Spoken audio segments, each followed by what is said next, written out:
Good evening and welcome to OSCA Live, proudly brought to you by the Old Scotch Collegians Association. My name is Scott Montgomery, OSCA's Executive Director, and it's great to have the two guys with the ugly heads before me, Will McMahon and Ed Woody Whitelaw. Hi guys, how are you going? Hey Scotty, very well. Excellent. Now just a bit of a prelude as to what you guys have been up to. After 4 years of waking up Perth on breakfast radio in 2018, Will and Woody moved back to Melbourne to pursue their dream of hosting National Drive Show in Kiss FM. You're doing a terrific job out there in national radio. Thank you. So just to our audience, these guys are doing a terrific job with national radio. Old boys from the school from class of 2007. With Woody, you have been captain in 2007, and Will, you joined him in 2007 as well.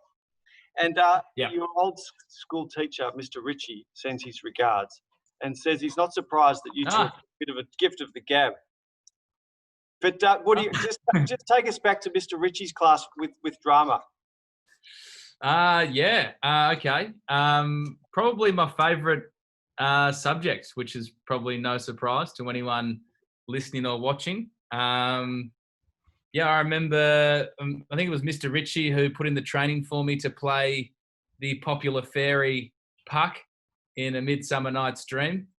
I think it actually may have been Mr. Ritchie who used to sparkle me out before those performances. So he was obviously very important. Sorry? What do you mean? No, obviously all professional, but like sparkled me out before the performances. All above board, obviously. Of course. Yeah. But seriously, no, Mr. Ritchie, I reckon I had him first in drama pretty early on, and then I had him a few times. So he taught me a whole bunch about performance and all that sort of jazz. So without his support and teaching, definitely wouldn't be doing this today, that's for sure. Yeah, he sends his regards. He's still here. He's in admissions now. So And Will, you were also part of the drama team too. Yep. And you played in Pippin. And I was interested about Pippin. It's about a young man searching for his purpose in life. Did you know that, Woody? No, I didn't. But there you go. Are you still searching? Absolutely. Yeah, absolutely. Yeah, definitely. No, Scotty, I did drama in year 12 as well. I did. I was with Mr. Mustafa the following year afterwards. Yeah, So they alternated. Year 12 classes. Yeah, that's right. But Mr. Ritchie was always a real presence. And then I did Les Mis with school afterwards as well. But I think that's kind of how Woody and I didn't really know each other before year 12. Actually, I mean, like we're similar friendship circles, but when I got into year 12, he basically he was a horrible school captain, and he would just lurk around the drama building because he had nothing else to do in between that and watching Gladiator a lot. That's right. He lurked around the drama school, and so he used to help us out with our year 12 performances. Obviously I saw something in him there. Sounds like I was auditioning him, but no, that's essentially how he. And also, when we were in year 12, he was, as I said, he was obviously school captain. And I don't know if the prefect's office is something that still exists, is it? No, they took the office away. It's a hierarchical. The prefects are still doing something. Okay. Yeah, right. Because I mean, that's really the only reason any of us applied to be a prefect. But the toasted sandwich machine in there was elite. Yeah. And Woody had an office attached to our prefect office, and he used to, before his talks and stuff before school, we used to go in there and we'd sort of prep what we're going to do and different characters that we'd play in assembly and stuff. And it was all actually a lot. He also had a phone in his office, so we used to prank other staff members. Can you tell us a prank story that you did? From his office. Yeah, that was good fun. His office phone. Yeah. Before we had the class. Yeah. I think we actually found out what the number was for that phone.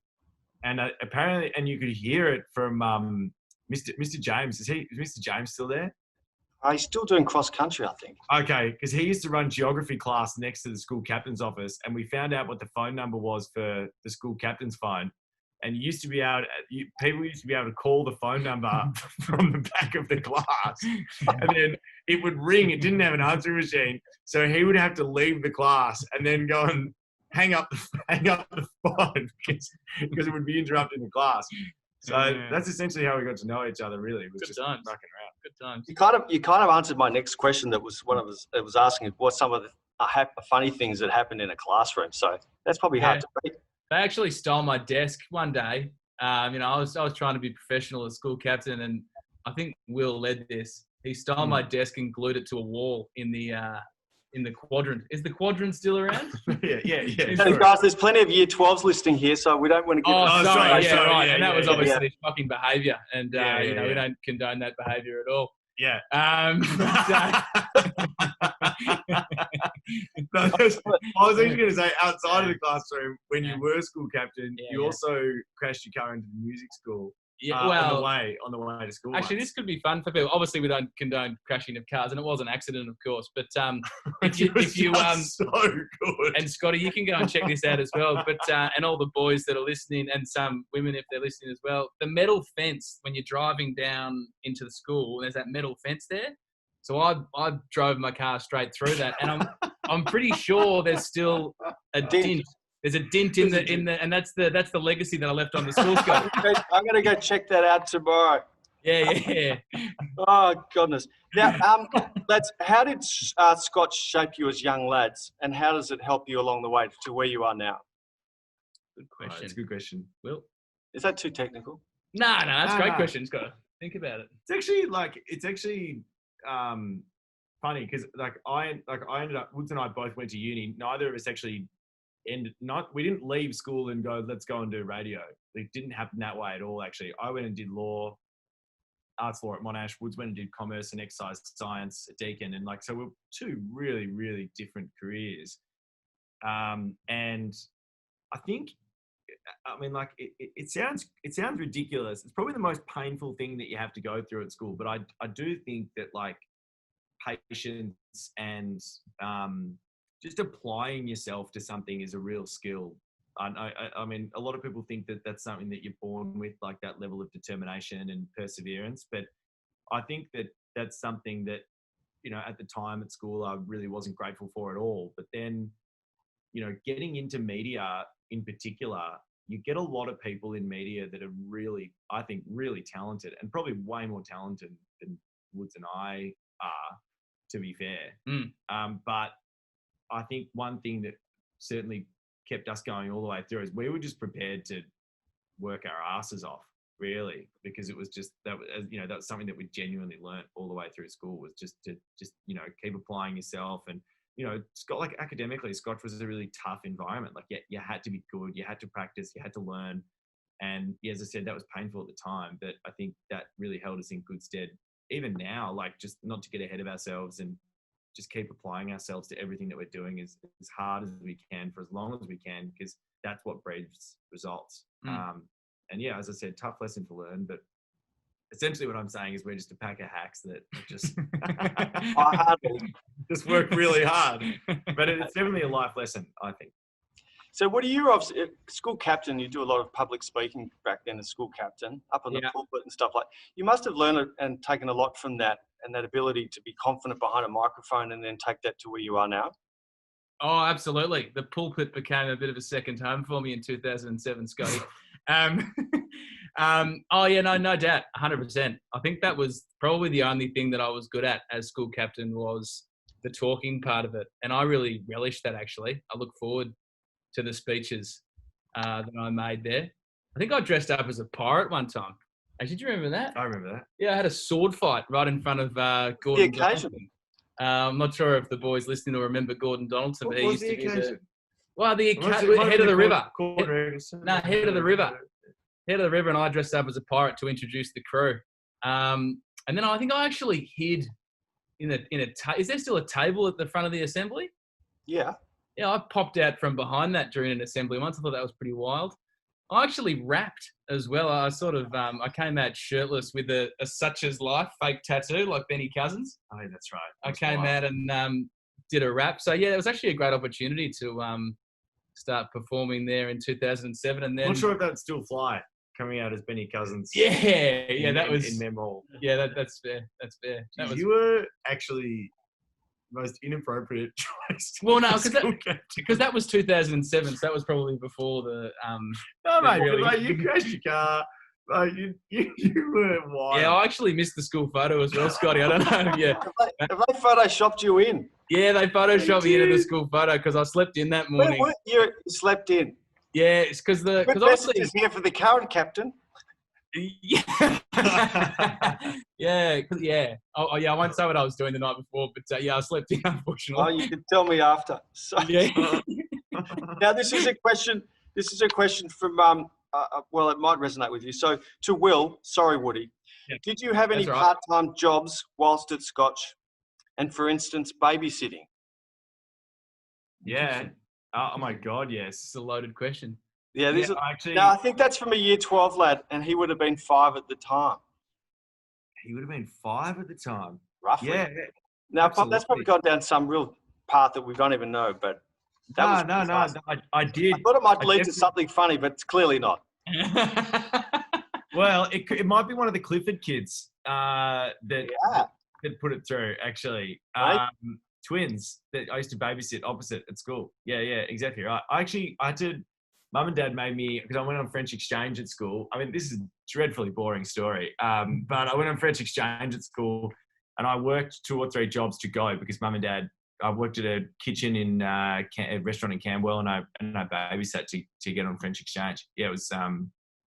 Yeah, that's why I told you it was a boring story. Tell the gang what happened on French exchange though.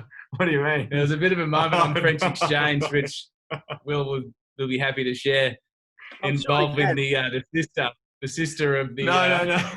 the French gentleman that he Well, was billeting with. I didn't go into too much detail, but we were all staying in the Alps and we were going to bed one night, and I was about 16, and my French exchange Pierre, Wild. his sister, I think I was 16. Yeah. Yeah, she got up and she gave me a kiss in the middle of the night in the bunk room in front of Yeah.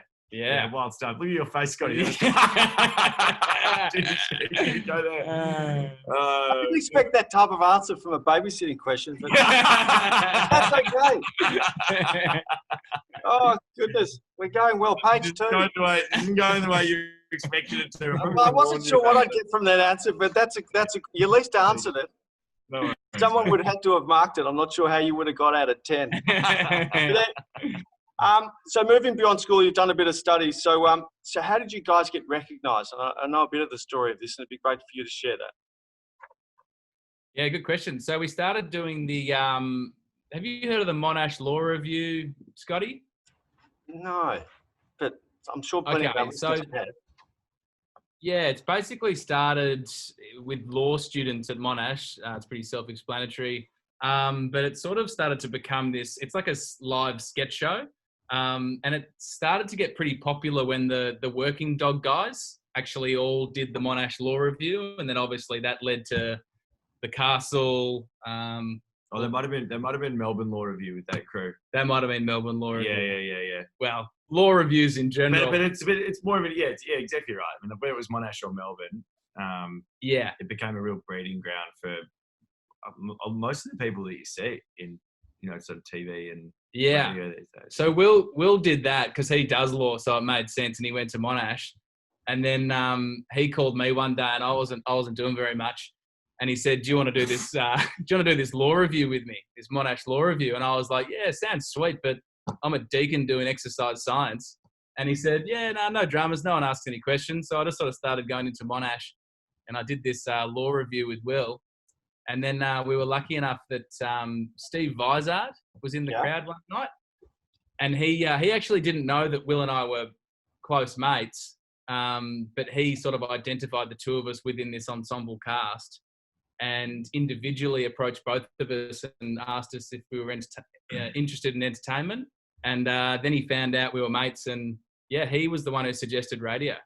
Wow. Yeah. Because he's hugely successful himself in that. Absolutely. Yeah, really. So he kind of got you guys together just to and then so what happened from there? Did you? Well, we can't actually. So Steve's business partner is a guy called Mark Clemens who runs Profile Talent, and then we met with Mark, and Mark was looking after Hamish and Andy as well, and they'd obviously just started killing it, and their path was through radio, as Wood said, and Mark sort of suggested we did a demo. We did a demo, which we recorded around at Woody's house on an iPhone, sort of just feeling it out, and we weren't really sure if it was any good, to be honest. Actually, in all honesty, it was probably really shit. Shocking. And Dave Cameron, who's the content director at Fox FM at that stage, was probably just like, oh, well, Mark's given me Hamish and Andy, so I may as well give these tip rats a bit of a run. And then he did. We did late nights on Fox FM, and then we did weekends on Fox FM, and then we had a break because I went and studied in Italy for a while. Yeah, it was a killer. And then I did nothing, so I just sort of put my life on hold, keeping the radio dream alive. Will was in Italy. Yep. And then what happened after that? And then we came back and we got offered to go and do Perth. We went and did Perth breakfast for 4 years on 92.9, which is a hit station over in Perth. And then you did very well. To be honest, yeah. Well, we did the show with another woman called Heidi. We kind of got put together in a three, and I was still studying over there. I think Woods was still wrapping up his degree, or at least maybe not finishing one half of his degree. And then it was a bloody good time, actually, mate. I mean, I don't know, for all the young old boys listening, I don't know if you're in Melbourne or whatever you're doing right now. I think if you get an opportunity to go and study elsewhere or work elsewhere, just to get out of here and get some life experience, I can't recommend it any higher. Like it was bloody tough at times, but it was such a good thing for us to do. It's a great city, isn't it? Great city, beautiful. It was such a good place to just be away from everything as well. Like even everything that we learned and all the community and stuff in and around Scotch and everything was awesome. But it was just good to sort of stand in your own 2 feet, and no one knew. We didn't know anyone, so. It's a good city. I've lived there for a while too. Now, Woody, you've probably forgotten, but you owe me a beer. No, I definitely owe you a beer. I was just about to bring them up. And that's a good example. We're in Perth. It's a good example of the, yeah. And can I just tell our listeners that sure. I invited Woody to come along and speak to the Scotchies in Perth. And it was at the Wembley Golf Club. And it was for 7 o'clock, and I'm having beers, all these Scotchies there, and it's quite a good crowd. And I'm just waiting for Woody to appear, do his stuff up there. Anyway, so I rang him at about 7:15, and I hear this, the dreaded international tone from the mobile. And he said, "Oh, Monty, sorry, I lost a bet this morning on radio, and I had to fly to Bali."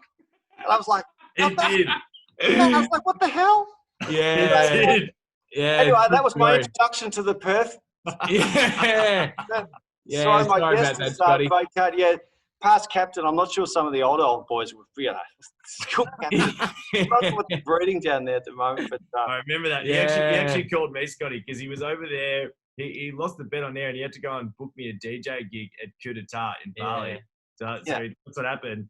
Anyway, he messaged me, and he was like, "Can you get down to the Wembley Golf Club and go and do this function for me?" And I was like, "Mate, I wasn't the school captain. I don't know what you're talking about." Yeah, so I was left on my own. Anyway, so how'd you go? How'd you go up there, Scotty? I smashed it. No. Smashed it. So let's fast forward a couple of years when you've come across to work for the national as a national. Yeah. That's been amazing because you guys it's such a competitive industry. And for you to put on national radio to do a national gig from 4 till 6, and I was listening to you this afternoon, and that's another topic of conversation. some of your pranks from this afternoon. But to talk us through that and how you sort of came across being in a national position from 4 till 6 prime time, and how you're working through that and some of the pressures that you're dealing with. So we'll fast forward to when we got offered the job of National Drive, and I mean, it was sort of on one side of it's the dream come true because we got to, move back home. And I think Will and I always knew that we wanted to go back to doing a show, just the two of us as well. And our 4 years in Perth with the woman Heidi, that we learned a lot through that, but it always remained, it felt like the two of us with her. It was never like a three. So to go just back to the two of us, I think was what we wanted. But then on the negative side, or on the scary side, was pretty intimidating stuff. One of my heroes growing up was Dave Hughes. And I remember the first ever stand-up comedy show that I went to when I was 15 years old was with my old man, and it was Husey up on stage. And I remember thinking, geez, I'd love to do that one day. That's just my absolute dream. And he's my idol. And fast forward 10 years and I'm taking literally his shift that he was doing. Yeah. Because Husey and Kate moved to SCA and we were taking that slot. So that was pretty overwhelming when you think of it that way. And I reckon in the first 12 months, in the moment we were sort of, I think both of us were telling ourselves it was fun and you're just sort of rolling with it, but there was a lot of pressure. Yeah, there would have. And we actually had a bit of, there was a bit of media at the start that wasn't very complimentary towards us, which is, part and parcel of the job. A lot of people were saying that they didn't think we were going to be successful, which was hard to hear, but was also a motivational thing for us that, when someone says that, it can be good because you go, well, I'm going to prove you wrong. But amongst that pressure, I broke out in shingles like 3 months into the job. And if you don't know what shingles are, it's like chicken pox is actually always with you. So if you had chicken pox, it stays. I don't think you need to go into what shingles is. Yeah, fair enough. But shingles breaks out when basically your nervous system shuts down or like you're under heaps of stress and stuff. So that actually happened for me in the first year. But I sort of look back on it now and I'm super proud that we managed to push through that. And 2 years later, we have worked really hard and we've got ourselves in a position now where we're going all right. There's a long way to go. Yeah. But it's been a journey, that's for sure. Well, you're great mates, and that must be comforting that you're both going down this journey together. So yeah, absolutely. Can you tell us how? Apart from when you find out that shingles might be contagious. That's probably not the bit you're looking forward to. Can you tell us during this sort of weird times we've been dealing with COVID, and everyone's shut down and working from home and stuff like that? And you obviously been doing that, and I was fascinated that you guys were working from the front porch of your house. Yeah, that's right.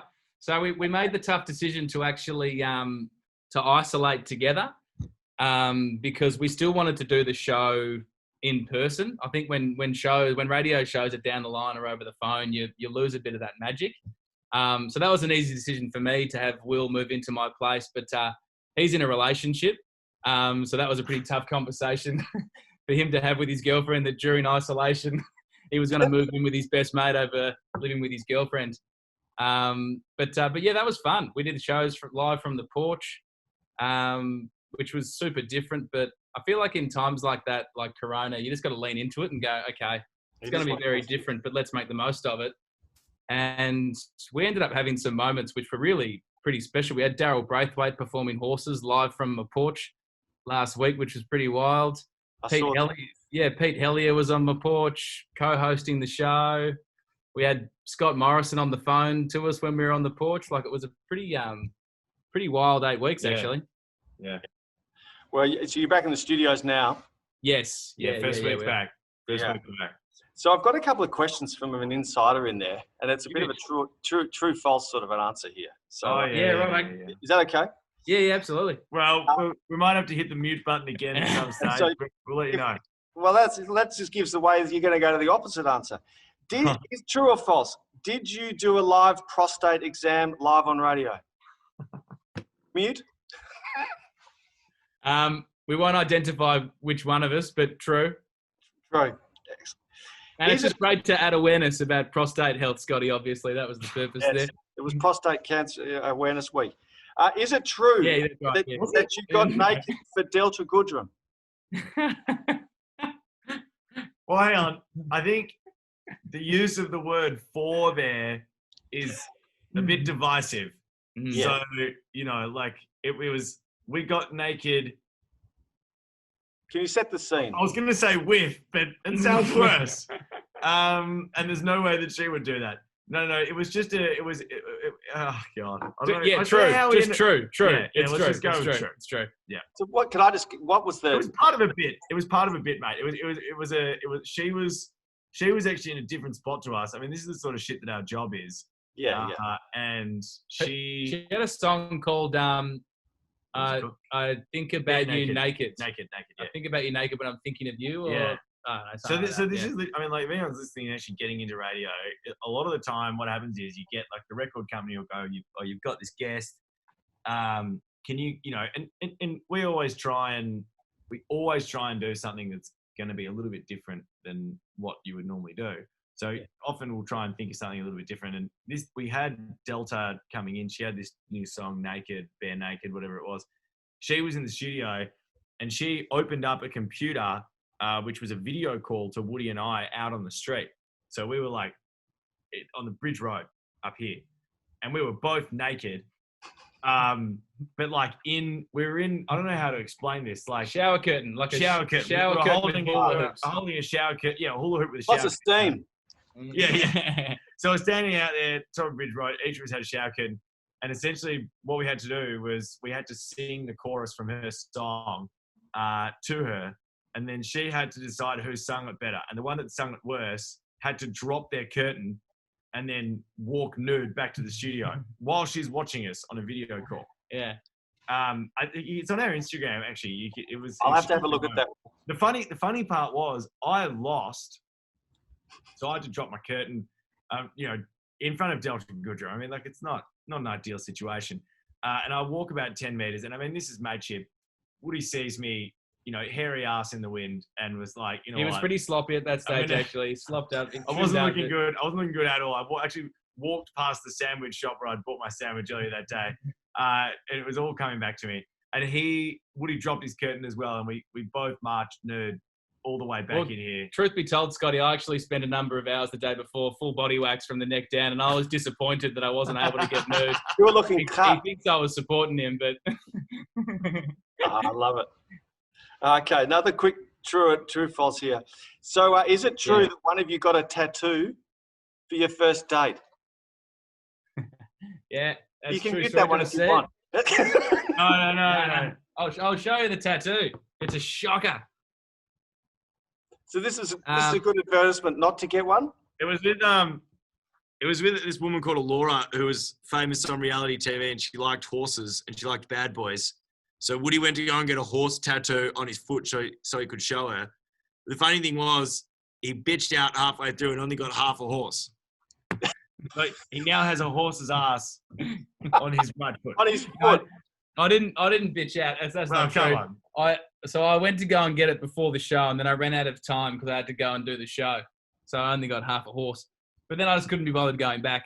But the date went pretty well, Scotty. If that was that's good. Well, that's probably the more important bit. Yeah.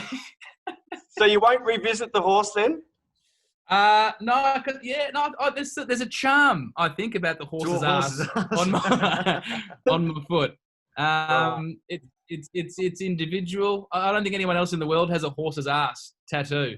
No, you could Google it, but I don't think you'll get any responses. Yeah, no, I don't think I will either. So she stays. Well, lads, it's been a pleasure talking to you guys, and it's been a tough year for our Year 12s. I've got a Year 12 daughter at MLC. Yeah. It's great to see the kids back at school. So just a final message for them and the Year 12s to encourage them along, and any parting wisdom that you could give them would be terrific.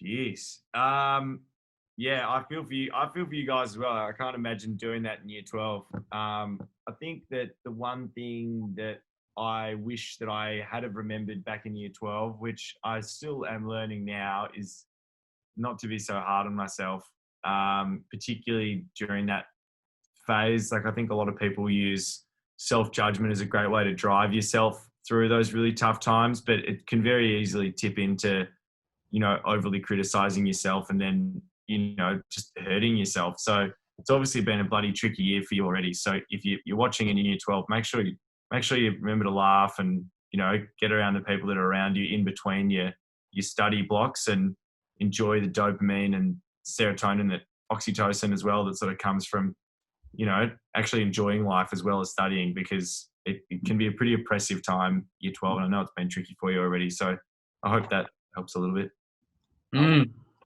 Great Yeah. advice. Hard act to follow. Yeah. What are you going to do? Make sure you don't crash your car into music school. Oh yeah, it's a harder right than expected when you're driving into school. When you head down Morrison Street, it's a 90-degree right-hand turn. Yeah, Definitely. 90-degree. Slow down. From Calentina into Morrison, it's 90 degrees. That's the key. Use your brakes. Indicate.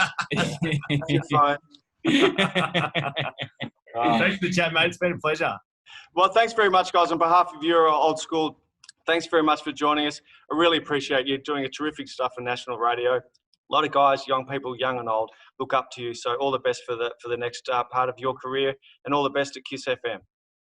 Thanks so much, Scotty. Thanks, Scotty. See you Much later. appreciated, mate. See you guys. Have a wonderful night. Thank you. Thanks, mate.